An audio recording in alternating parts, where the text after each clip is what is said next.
Fala comigo, pessoal. Pense em se mudar de país ou fazer um intercâmbio e possui diversas dúvidas e preocupações, como por exemplo, não saber falar o idioma, não ter grana suficiente, como se virar lá fora. Além disso, também sempre tem a questão de largar emprego, família e amigos para viver essa nova vida. O vídeo a seguir é para você então, pois o convidado da semana do Fala Comigo conta pra gente sua história real, onde ele largou uma carreira estável na área de TI para ir lá para a Austrália e começar a lavar pratos. Confira um trechinho dessa conversa agora.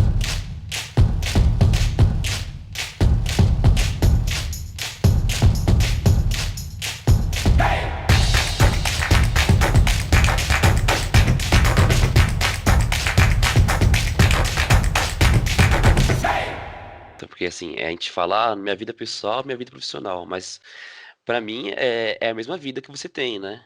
Porque você fica no mínimo 8 horas por dia no trabalho, né? No trabalho convencional.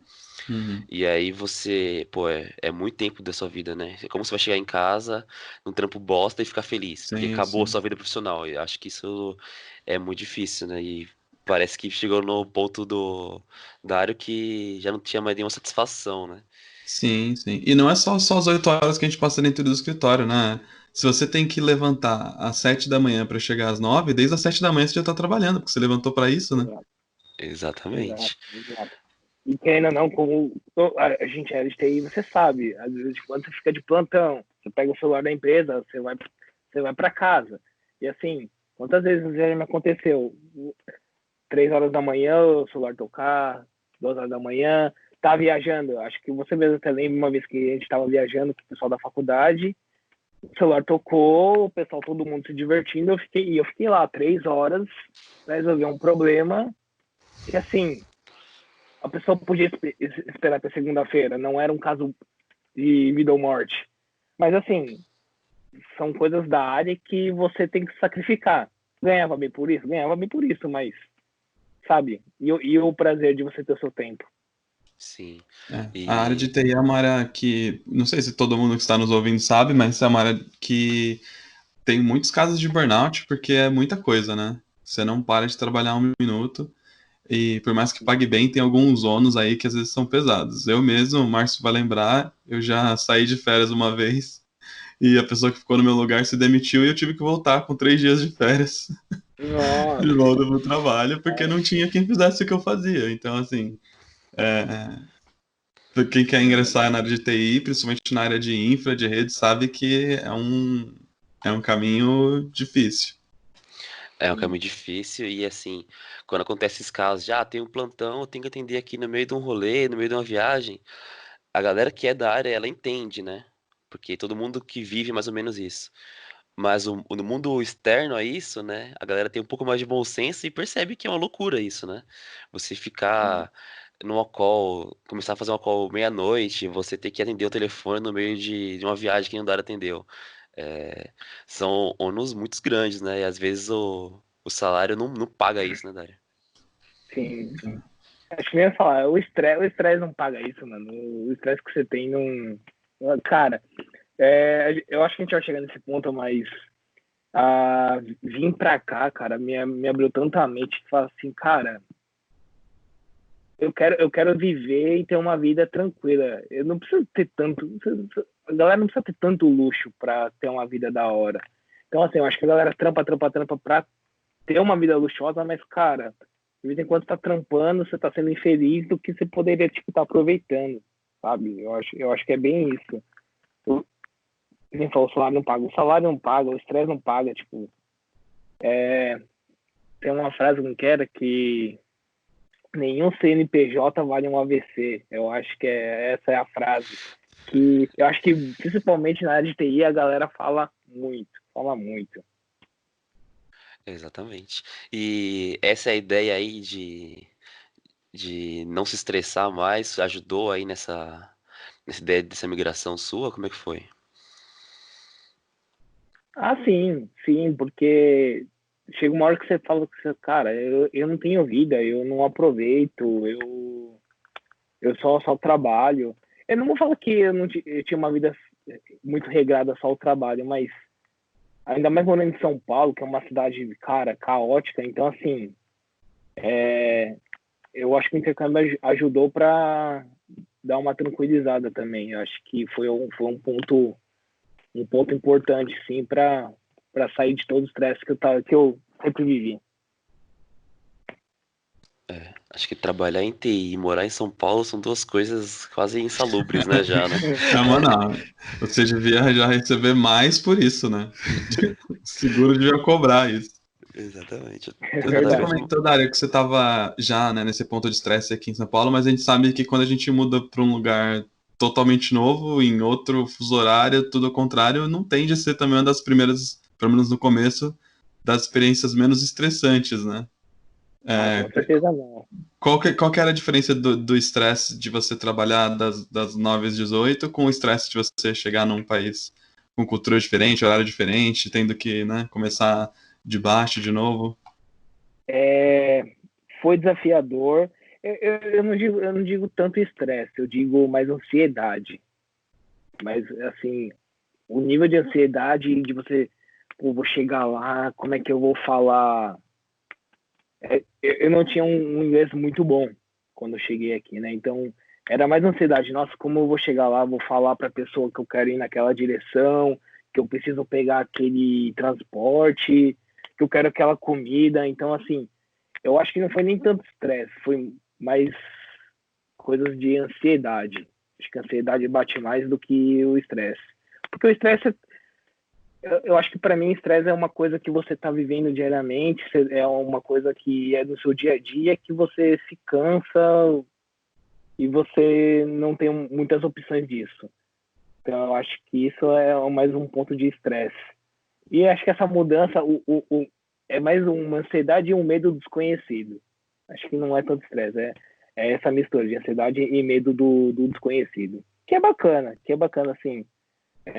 Mesmo depois de 4 anos eu aqui, me dá vontade ainda de sair para outros lugares e ter aquele gostinho do medo desconhecido de novo, porque é bacana, é desafiador e faz você crescer pra caramba. Da hora, né? E teve alguém pra te receber aí? Como é que foi? Porque você falou que foi com inglês assim, mais ou menos, né? Tipo, como é que foi assim a chegada aí? Pisou no solo australiano aí? Como é que foi se adaptar ao comecinho aí, os primeiros dias? Cara, cara, é uma história até engraçada, porque quando eu decidi fazer intercâmbio aqui, teve um casal de amigos que estavam morando aqui e me convenceu de vir para cá, me falou do benefício da cidade, tal, do país.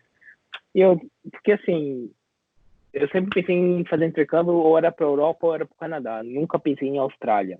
E foi nesse período que, conversando com eles aqui, eles me venderam o peixe, né? E, tipo, sensacional, tal. Pô, Austrália é o lugar. Aí eu, bom, decidi vir para cá, fiz todo o processo, comecei a pagar todas as coisas, tal. Quando eu finalizei todo o pagamento, tudo, a gente conversando direto, eles falando, então, era um casal, né? Um casal de amigos. A minha amiga, ela ficou grávida, aí eu falei, poxa, eles vão ter um bebê, como vai ser minha chegada lá, né? E conversando com eles, não, tudo bem, você pode vir, não vai ter nenhum problema. Fala, tá bom. E nesse meio termo, os pais deles estavam tentando vir para cá para poder ajudar com o bebê e tudo. E eles não conseguiram visto. Nisso que eles não conseguiram visto, esse meu casal de amigos ficou preocupado, tal, de como seria a vida aqui com o bebê e tal, e decidiram voltar para o Brasil. Então, assim, nesse meu processo de vir para cá, eles voltaram para o Brasil. Ou seja, já não teria lugar para ficar, não teria conhecido para vir. Aí bateu a ansiedade, o medo do desconhecido ultra. Falei, bom, pronto, e agora? Aí, assim, o que eu recomendo para todo mundo que for fazer intercâmbio é vir por agência. Agência é a melhor coisa que tem. Conhecer uma boa agência de intercâmbio é um diferencial, porque são as pessoas que vão te dar o suporte no país, vão dar informações, vão dar todo o auxílio. Eu tive muita sorte da agência que eu vim, que eu já mandei mensagem no dia seguinte, falei, então, não tenho mais casa para ficar aí, eu preciso procurar uma casa. E nisso eles fizeram todo o contato, eu fiquei numa casa estudantil, e quando eu vim para cá, obviamente, a agência tinha comunicação com um brasileiro, então eu estava sempre falando com um brasileiro quando eu cheguei aqui. Então a mulher na época me mandou mensagem: eu vou mandar um táxi aí pelo aeroporto, ele vai te pegar, tal. Aí foi difícil de primeiro momento conversar com um taxista lá, que ia me levar até a minha casa, porque ele me levou do aeroporto até a minha casa. Mas assim, ele sabia o meu nome, sabia o endereço onde eu ia. Então assim, foi falar: oi, meu nome é Dário. Ele: tudo bom, tudo bom. Esse foi o papo. Aí foi entrar no carro. Primeira coisa estranha foi ver o volante no lado direito, né? Que aqui é igual a Inglaterra. Então eu vi toda a rua, tudo tipo diferente. Então essa foi a primeira sensação de estranheza, que eu estava num lugar desconhecido. E não teve muito papo no táxi, não. Só teve de carro, de estrada, e foi isso. Foi muito sem papo. Já chegou aí no meio de uma cilada, então, né? Pode vir, tá tranquilo. Aí chega, não tá tranquilo. Exato. E... Mas foi muito bom, foi muito bom. Foi legal essa experiência. Você até tem mais uma história pra contar aí, né? Exato. E chegando aí, como é que foi arrumar um trampo, ter uma casa, dar os primeiros passos aí no país? Então, quando eu fiquei um mês nessa República Estudantil, também já cheguei morando com um turco e um espanhol na casa. Então, assim, espanhol a gente dá aquela enganada, mas falar com o pessoal da Espanha, eles não vão entender nada do que você tá falando. A gente lê em espanhol e acha que entende 100%, né? Aí quando tem um Exato. cara falando, tipo, o que tá falando? Que língua é essa? Tem o mesmo alfabeto, deve ser igual. Então, não, você pega sul-americano pra falar, ele vai até te entender o seu portunhol. Agora vai pegar o cara da Espanha lá, aí você esquece. Mas foi legal, assim, foi um contato, assim, bem legal, porque eu já cheguei na casa que ninguém falava a minha língua, então já era alguma coisa, onde é o supermercado, onde que eu lavo roupa, onde que eu pego o trem ou o bonde. Então, assim, já foi tudo naquele embromation, falando com a mão, usando o Google. Nossa, o Google o Google Translate foi o meu melhor amigo ali no começo. Foi divertido. Aí que eu falei para vocês que é difícil da agência. Quando eu já cheguei aqui, depois de uns 3 dias, eu fui para o centro da agência, que eles fazem o welcome e tal, eles falam como é a cidade, leis, eles explicam todo o básico da cidade, assim, de como funciona. Então isso foi bem tranquilo. Como chegar na escola, porque eles têm todo o seu endereço, tudo certinho. Casa é uma coisa interessante para mim. Nesses 4 anos eu me mudei 10 vezes. Então, assim, Caraca. para quem eu saí no Brasil com 26, foi isso? Foi 26. Eu saí do Brasil com 26 anos. Com 26 anos eu não mudei nenhuma vez no Brasil. Nenhuma. Sempre morei em uma casa só. Para aqui, em 4 anos eu mudei 10 vezes já. Assim, é bacana. É cansativo, mas é bacana, assim, essa mudança de locais.